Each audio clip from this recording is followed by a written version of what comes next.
할렐루야. 한 주간을 시작하는 이 아침에 하나님께서 우리에게 준비하신 은혜의 소낙비를 내려주시고 하나님께서 우리의 언약을 지키시는 그런 은혜가 있기를 주의 이름으로 축복합니다. 사무엘이 사울 왕의 대관식에서 취임식이죠. 여기서 연설을 하고 설교를 하는데 이 백성들이 갖고 있는 하나님을 향한 불신앙에 대해서, 그 죄에 대해서 처음부터 끝까지 계속 설교를 하고 있는 중이에요. 이 설교를 듣고 있는 사람들이 많이 불편했을 것입니다. 그런데 이것은 그들이 실패했지만 그럼에도 불구하고 왕정과 하나님을 섬기고 하나님의 통치를 받는 신정이 함께 공존할 수 있는, 병행할 수 있는 회복의 길을 가르쳐주고 있는 것입니다. 지금 실패선상에 있지만 지금이라도 여호와의 말씀에 청종하고 하나님을 경외하고 명령을 거역하지 아니하면 하나님이 은혜를 주시고 이 백성들과 동행해 주실 것이다 하는 것을 지금 이 연설을 통해서 가르쳐주고 있는 것입니다. 우리가 이스라엘의 역사를 보면 이스라엘 백성들의 믿음은 그 왕의 믿음과 묶여 있는 것을 많이 보게 됩니다. 왕의 믿음이 곧 백성들의 믿음이고 왕이 순종하면 백성들이 순종을 해요. 역대하 20장 18절을 대표적으로 보면 읽겠습니다. 여호사밧이 몸을 굽혀 얼굴을 땅에 대니 온 유대와 예루살렘 주민들도 여호와 앞에 엎드려 여호와께 경배하고 그랬어요. 왕이 하나님 앞에 얼굴을 땅에 대고 경배하니까 온 백성들이, 주민들이 여호와 앞에 경배하고 엎드리게 된다 그랬어요. 이 세 나라 그 대적 연합군이 지금 유다를 쳤을 때 상황인데요. 왕이 온 나라에 금식을 선포했습니다. 그것이 왕이 하는 일이에요. 그랬더니 온 백성들이 금식을 해요. 왕이 기도를 하니까 백성들이 기도를 해요. 그리고 승리의 말씀이 선포되고 왕이 지금 엎드리는 상황이에요. 그러니까 온 백성들이 엎드리는 것이에요. 왕의 믿음은 백성들의 믿음이다. 그런데 반대의 경우도 적용이 된다고 사무엘이 얘기하는 것이에요. 백성들의 믿음이 또 왕의 믿음이다. 이렇게 얘기하고 있는 것이에요. 백성들이 여호와를 경외하고 14절 말씀이에요. 여호와의 목소리를 청종하고 그 명령을 거역하지 아니하면 왕도 여호와의 통치를 받을 것입니다. 이렇게 얘기하는 것이에요. 백성들이 하나님을 잘 섬기면 왕이 빼앗는 왕이 되지 아니하고 섬기는 왕이 되고 하나님을 잘 섬기는 그런 왕이 될 것입니다. 왕이 불순종할 때 백성들이 그것은 우리의 일이 아니다라고 핑계 댈 수 없는, 숨을 수 없는 백성들의 믿음이 왕의 믿음과 하나가 되고 묶여 있는 그것을 사무엘이 알려주고 있는 것이에요. 그런데 만약 이 백성들이 불순종하고 하나님 말씀에 따르지 않으면 여호와의 손으로 이 나라를, 이 백성들을 치실 것이라고 15절에 말씀하고 있죠. 여호와의 손으로 치신다 하는 것은 언제 나오는 이야기냐? 맨 처음에 애굽에서 하나님이 이스라엘 백성들을 괴롭힌 하나님의 대적, 하나님의 원수, 그 애굽을 여호와의 손으로 치셨다는 말씀이 나와요. 그리고 사무엘상 우리가 5장에 보면요, 여호와의 궤가 블레셋에 빼앗겼을 때 여호와의 손이 블레셋에 환난을 더하사, 이런 말씀이 나와요. 그러니까 여호와의 손이 치신다는 것은 이방인들을 치실 때 나타나는 일입니다. 심판의 일이에요. 그러니까 하나님의 말씀을 불순종하면 하나님이 그들을 이방인처럼 여기시겠다. 이 말씀하신 것이에요. 그러니까 14절에는 하나님의 언약에 대한 축복의 말씀이 나오고 15절에는 저주와 심판에 대한 말씀이 나오는 것이에요. 그런데 이것은 모세가 시내산에서 하나님의 말씀을 받을 때 그 말씀과 똑같은 말씀입니다. 하나님은 모세를 통해서 축복의 말씀과 저주의 말씀을 동일하게 내려주셨어요. 이 사무엘의 설교를 잘 들어보면 이 백성들이 하나님을 버렸지만 하나님이 모세를 통해서 주신 그 언약은 파기되지 않았다는 것을 지금 말하는 것입니다. 이 백성들은 언약을 지킬 실력이 없었지만 하나님이 그 언약을 지키시고 하나님이 언약을 붙드시고 그 언약의 축복을 주기를 원하신다는 것입니다. 왜 언약의 저주의 말씀이 있는가? 하나님은 악인들이라도 그가 망하는 것을 기뻐하지 않으신다 그랬습니다. 이 언약의 저주의 말씀을 들어서라도 하나님이 주길 원하시는 그 복을 받고 하나님을 경외하고 하나님께 순종하고 하나님과 동행하는 그런 은혜가 내려지고 하나님의 축복을 받기만을 주님이 원하신다는 것이에요. 그것이 하나님의 마음입니다. 이 백성들을 하나님이 끝까지 품으시고 언약을 성취하시길 원하시는 그 마음에서 사무엘이 이 설교를 하고 있는 것입니다. 그런 의미에서 관점에서 우리가 16절 말씀을 함께 읽겠습니다. 읽습니다. 너희는 이제 가만히 서서 여호와께서 너희 목전에서 행하시는 이 큰 일을 보라 그랬어요. 하나님이 어떤 표징을 보여주실 것인데 너희는 이제 가만히 서서 그래요.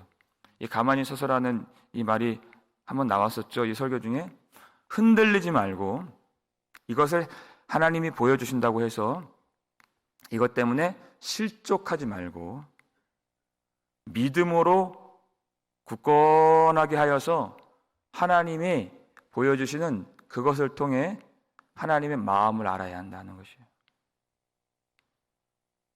믿음으로 그것을 보아야 한다는 것입니다. 하나님이 왜 축복의 말씀과 저주의 말씀을 하시는가?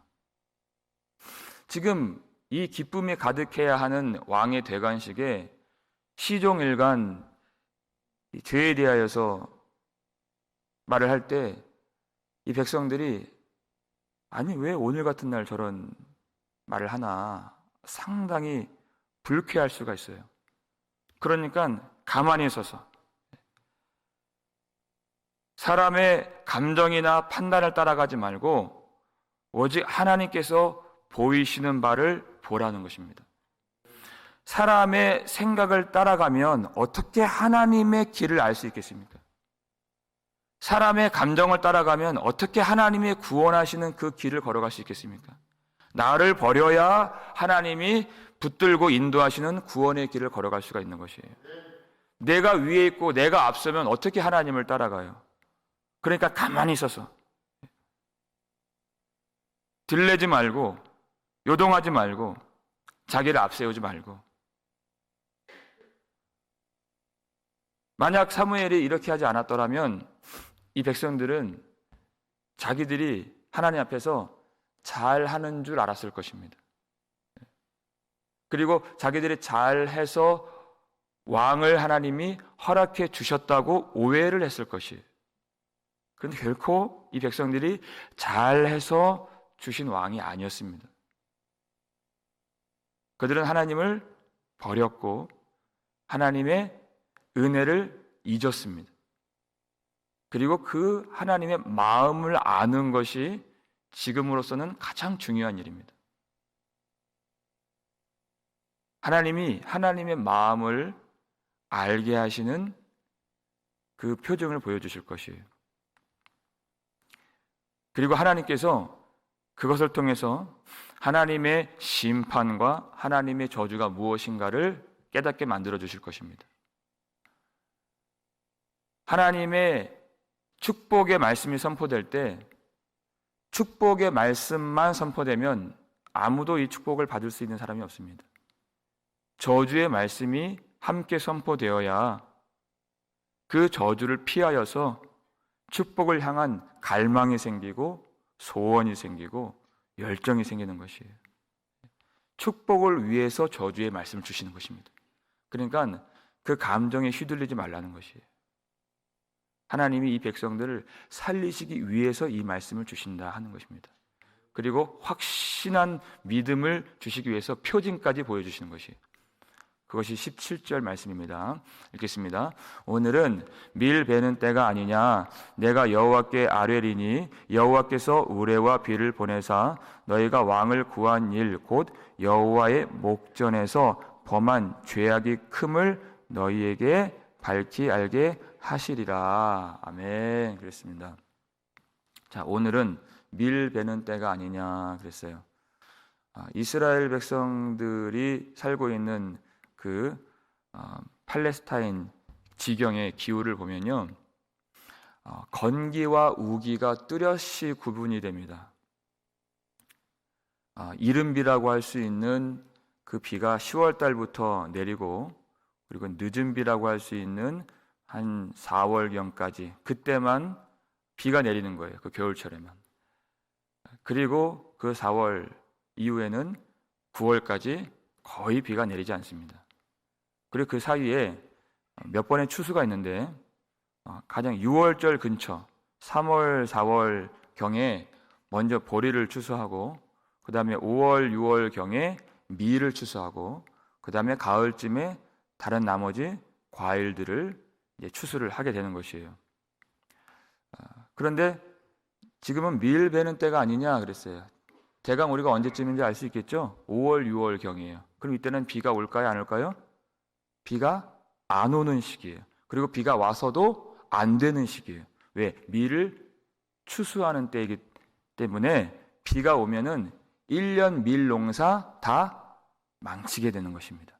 그런데 사무엘이 뭐라고 기도한다 그랬어요? 밀 베는 이때에 여호와께 내가 구하여서 우레와 비를 내리게 한다는 것이에요. 지금 이때 비가 내리면 농사를 망치니까 이 우레와 비, 그러니까 천둥 번개를 동반한 폭풍우가 내리도록 한다는 것이에요. 그러면 갑자기 마른 하늘에 날벼락이 떨어지고 비가 내리면 이 농사가 어떻게 돼요? 다 망쳐지게 되죠. 바람에 다 쓰러지고 물에 잠기고 그것이 썩어지고 먹을 수도 없고 팔 수도 없는 그 망한 농사. 그걸 보면 1년 동안 수고하여서 그 밭을 갈고 김을 메고 그 추수를 기다리는 농부의 심정이 어때요? 찢어지는 겁니다. 가슴을 치게 되는 거예요. 비통함에 빠지게 되는 것입니다. 그것이 하나님의 마음이다. 우리는 그 일이 아니면 하나님의 마음을 알 수 있는 길이 없어요. 내가 잘한 줄 알아요. 여호와의 목전에서 범죄한 죄악이 큼을 보이리라 그랬어요. 사람들은 다 기뻐하는 대관식이라고 생각합니다. 여러분 11장 마지막 15절을 볼까요? 11장 마지막 15절을 보면은 마지막 부분에서 하반절에서 이렇게 얘기해요. 11장 15절 마지막에 기뻐하는 사람들이 누구인지 한번 보세요. 사울과 이스라엘 모든 사람이 거기서 크게 기뻐하니라 그래요. 분명히 이 자리에 사무엘이 있습니다. 그런데 기뻐한다는 표현 속에는 성경 기자가 의도적으로 누구를 뺐어요? 사무엘을 빼는 거예요. 네, 하나님의 마음을 알기 때문에. 사무엘은 기뻐하지 못해요. 그리고 이 설교를 하고 있는 것이에요. 그리고 하나님은 이 자리에서 기뻐하실 수가 없는 겁니다. 왜?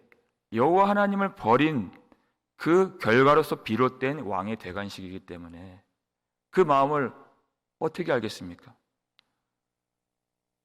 우리가 예배를 드리고 이 백성들이 화목제를 드리면은 사람들은 하나님이 기뻐하시겠지 그렇게 대번 생각해요. 그런데 하나님은 그 마음이 아니실 수가 있다. 그리고 많은 순간에 하나님은 비통하시고, 하나님은 슬퍼하시고, 하나님은 분노하시고, 하나님은 그 상실감으로 그리고 배신감으로 그 마음이 가득하실 수가 있는 것을 우리가 보지 못해요. 그래서 표징을 보여주는 거예요. 그 1년 농사 망치는 것으로, 그 농부들이 가슴을 치는 것으로 바로 이것이 하나님의 마음이다. 왜? 여호와의 목전에서 범한 죄악이 크기 때문에. 사람들은 우리가 뉴스 같은 걸 보면은 요즘에 정말 말세다. 어떻게 저런 일이 벌어지나? 그러면서 그 사람이 판결을 받는데 얼마 안 받는 걸 봐요. 한국에선 그런 일이 많이 있어요. 근데 아니 저런 사람은 왜 저거밖에 안 살지? 형량이 작지? 맨날 우리 그렇게 생각하거든요. 저거보다는 훨씬 더 무거운 형벌을 받아야 되는데 저래서 어떻게 정의가 구현되고 백성들이 마음 놓고 살 수 있겠느냐고 맨날 그래요. 근데 자기 죄가 큰 건 못 봐요. 여호와의 목전에서 범한 죄악이 크다 그랬어요.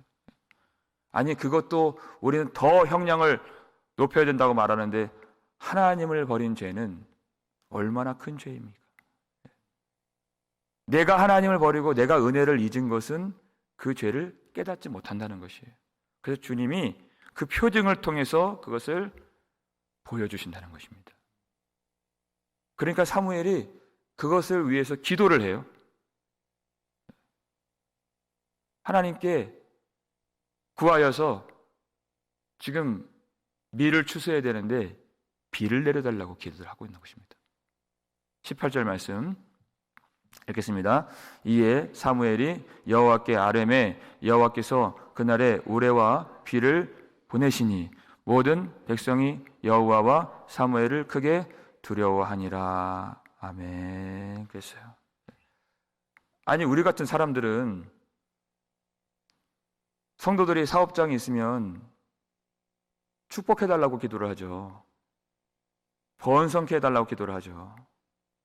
근데 지금 밀을 지금 곧 추수해야 되는 농부들이 많이 있는데 비를 내려달라고 지금 기도를 하고 있는 것이에요. 그만큼 하나님의 마음을 아는 것이 중요하다는 것입니다. 밀 농사 1년 망칠 수 있어요. 그런데 하나님이 보실 때의 농사는 이 영혼들이 구원의 날에 그 추수 때 알곡으로 모아지는 것이 하나님의 추수예요. 우리 농사, 우리 사업 망할 수 있어요. 쉽게 말할 수 있는 부분은 아니에요. 하지만 하나님의 추수는 망해서는 안 된다는 것입니다. 우리가 그 마음을 알아야 하나님의 구원의 길을 따라갈 수 있는 것이에요. 하나님의 마음을 알아야 우리가 온전히 하나님 앞에 순종하고 하나님이 기뻐하실 때 기뻐하고 하나님이 슬퍼하실 때 우리도 마음을 찢고 회개할 수 있는 것입니다.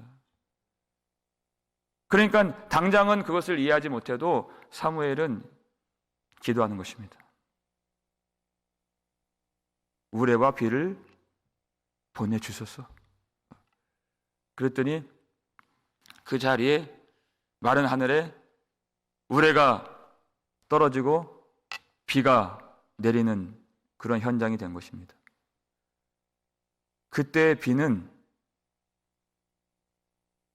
아들을 잃어버린 아버지의 눈물인 것입니다. 그 마른 하늘에 벼락과 우레는 아들이 죽었을 때 절규하는 아버지의 외침 소리가 되는 것이에요. 그것이 없으면 우리는 하나님의 마음을 알 수가 없는 것입니다. 여러분 상상해 보십시오. 우레라고 하는 것은 성경에서 불꽃 같은 눈을 가지신 예수님께서 심판을 행하실 때 항상 동반되는, 그리고 하나님의 임재가 있을 때 동반되는 현현입니다. 현상이에요. 거룩하신 하나님이, 높으신 하나님이 심판을 행하실 때 나타나는 그런 일들이에요. 사람들은 다 기쁨에 취해 있는데 이 가운데서 하나님이 심판의 표징을 보여주시는 것이에요. 그랬더니 어떻게 돼요? 오늘 18절 마지막 보니까 모든 백성이 여호와와 사무엘을 크게 두려워하니라 그랬어요. 하나님을 향한 두려움이 없이는 하나님의 말씀에 순종할 수가 없는 것입니다. 하나님의 권위를 인정하지 않는 곳에서는 하나님의 말씀을 들으려고 하지 않습니다. 하나님은 은혜를 주실 때 먼저 하나님에 대한 경외하는 마음과 두려운 마음을 먼저 주시는 것이에요. 그래야 말씀을 듣죠. 그래야 순복하죠. 그래야 순종하죠. 그리고 나서 복을 받을 수 있는 것입니다. 1년 농사는 망쳐진 것 같지만 영원한 주님의 그 추수의 구원은 이것으로 말미암아 한 발짝 하나님 앞으로 가까이 나아가게 되었다는 것입니다. 우리는 그 은혜를 알아야 돼요. 우리 인생에, 우리의 가정에, 우리의 사업에 마른 하늘에 날벼락이 떨어지고 비가 내릴 때가 있습니다. 그것은 하나님이 하나님의 심정과 마음을 알게 하시는 은혜의 비를 내려 주시는 것이에요. 하나님의 외침소리를 들으라는 것입니다. 그 마음 가운데 내 생각, 내 판단으로 가득한 그 마음에 하나님의 소리, 하나님의 목소리가 울려서 하나님께 나와서 그 말씀을 청종하고 순종하라고 주신 은혜의 비요, 하나님의 목소리임을 우리가 반드시 믿어야 되는 것입니다. 이 하나님의 심판의 표징으로서 비와 우레를 내리셨는데 하나님의 심판이 온전히 부어진 자리가 바로 십자가죠. 우리는 거기에서 하나님의 마음을 알 수 있는 것이에요. 나는 다른 사람의 죄는 크게 여기지만 내 죄에 대해서는 그렇게 큰가? 내가 평생 교회를 다니고 헌신하고 이렇게 남들보다 더 열심으로 주님을 섬기는데 그렇게 내 죄가 큰가? 우리는 그런 생각이 많이 듭니다. 그런데 하나님의 그 심판이 오롯이 부어진 그 십자가를 보면 우리 하나님의 마음을 오늘도 읽어낼 수 있는 것입니다. 그 죄가 여호와의 목전에서 얼마나 큰 것인가? 그리고 그 큰 죄를 하나님이 어떠한 은혜와 사랑으로 용서해 주셨는가? 그 주님의 그 사랑에 하나님의 마음을 알고 오늘도 내 마음 따라, 내 생각 따라, 감정 따라 살지 아니하고 주님이 어떠한 은혜로 오늘 우리를 만나주시고 이끌어 주시는가? 하나님을 생각하며 하나님을 경외하며 하나님의 그 크신 외침과 우레와 같은 그 목소리를 들으며 주님께 온전히 순종하며 살아가는 저와 여러분 되시기를 주의 이름으로 축원합니다. 아버지 하나님 감사를 드립니다. 주님을 사랑하는 귀한 백성들 오늘도 불러 모아 주셔서 감사를 드립니다. 하나님께 가까이 나아가기 위하여서 자기 마음을 짓고 회개하는 백성들 주님이 불쌍히 여겨 주옵소서. 그럼에도 불구하고 우리가 스스로 알 수 없는 우리 죄의 큰 것을 주님이 오늘 보게 해 주시고 당장은 심판의 비처럼 느껴지는 그런 상황들도 하나님의 은혜를 깨닫게 하시고 하나님의 큰 구원의 복을 받게 하시는 은혜의 단비인 줄을 믿사오니 모든 형편과 상황 가운데 임하는 모든 하나님의 손길을 하나님께서 부어주시는 은혜로 받을 수 있도록 도와주시옵소서. 내가 스스로 하나님을 볼 수 없고 하나님을 찾을 수 없기에 우리를 붙들고 인도해 주시는 줄을 믿습니다. 하나님 축복의 말씀 주실 때 한편으로 또 우리가 어려워하는 회개의 말씀, 어떤 심판의 말씀이 들려질 때에도 하나님 우리의 마음을 주장하여 주셔서 여호와 하나님을 경외하게 하시고 내 생각을 앞세우지 않도록 도와주시고 우리 구주 예수 그리스도 십자가 앞에 우리가 다시 나아가서 하나님의 크신 은혜가 무엇인가, 하나님의 작정이 무엇이고 계획이 무엇인가, 그리고 지금 우리를 향하신 하나님의 마음이 어떠하신가를 항상 살피고 생각할 수 있는 거룩한 성도, 성숙한 하나님의 백성들 될 수 있도록 도와주시옵소서.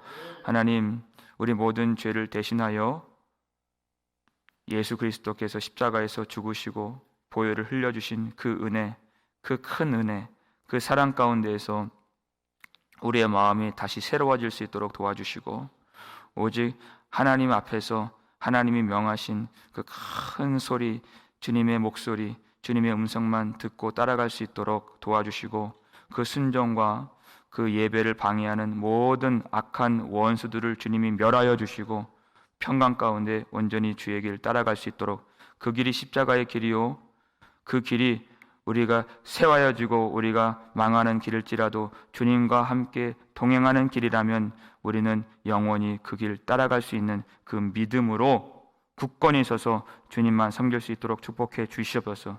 질병과 고통과 어려움과 열악한 상황 가운데 있는 성도들 주님이 특별히 위로해 주시고 말씀으로 채워주시고, 하나님의 마음을 알며 그 순간 다른 상황들 보이지 아니하고 오직 주 예수 그리스도, 우리를 구원하신, 죽으시고 부활하신 주님만 볼 수 있는 그 눈을 열어 주시옵소서. 감사를 드렸고 우리를 구속해 주신 예수 그리스도의 이름으로 축복하며 기도 올리옵나이다. 아멘.